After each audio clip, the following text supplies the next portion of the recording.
السلام علیکم ورحمۃ اللہ وبرکاتہ۔ شیخ عبد الواحد رحمۃ اللہ علیہ فرماتے ہیں کہ ایک بار میں نے اللہ تعالیٰ سے دعا مانگی کہ اے اللہ، آپ کو جنت میں جس کو میرا ساتھی بنانا ہے دنیا میں ہی میری اس سے ملاقات کرا دیجیے۔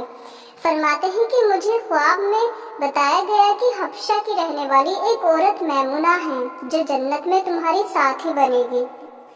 لہٰذا میں اس بستی کی طرف چل پڑا۔ جا کر بستی والوں سے پوچھا تو انہوں نے کہا کہ وہ تو بکریاں چراتی ہے اور اس وقت کہیں باہر بکریاں چرا رہی ہوگی۔ فرماتے ہیں کہ میں چل پڑا۔ جب میں نے بستی سے باہر نکل کر دیکھا تو حیران ہوا کہ بکریاں ایک ہی جگہ پر چل رہی ہیں اور ادھر ادھر بھاگتی بھی نہیں ہیں، اور ایک عورت پیڑ کے نیچے کھڑی نماز پڑھ رہی ہے۔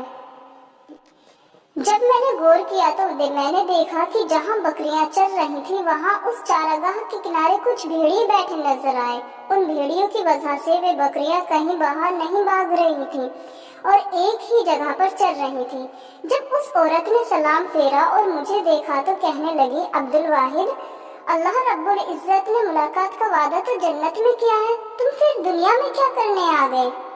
میں نے کہا کہ میں نے دعا مانگی تھی جو اللہ رب العزت کے یہاں قبول ہو گئی، مگر اب میں آپ سے ایک بات پوچھنا چاہتا ہوں کہ میں نے ایسا منظر تو کبھی نہیں دیکھا کہ آپ نماز پڑھ رہی تھی اور بکریاں چل رہی تھی اور بھیڑیے بیٹھے ہوئے تھے اور وہ بکریوں کو کچھ نہیں کہہ رہے تھے۔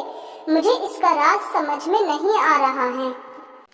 وہ کہنے لگی، عبد الواحد، یہ بات سمجھنی آسان ہے کہ جس دن سے میں نے اپنے پروردگار سے صلح کر لی اس دن سے بھیڑیوں نے میری بکریوں سے صلح کر لی۔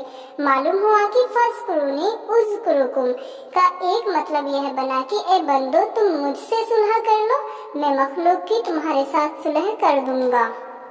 ناظرین، یہ ویڈیو آپ کو کیسی لگی، یہ اسٹوری آپ کو کیسی لگی، ضرور کمنٹ کر کے بتائیے گا اور اپنا بے حد خیال رکھیے گا۔ السلام علیکم ورحمۃ اللہ وبرکاتہ۔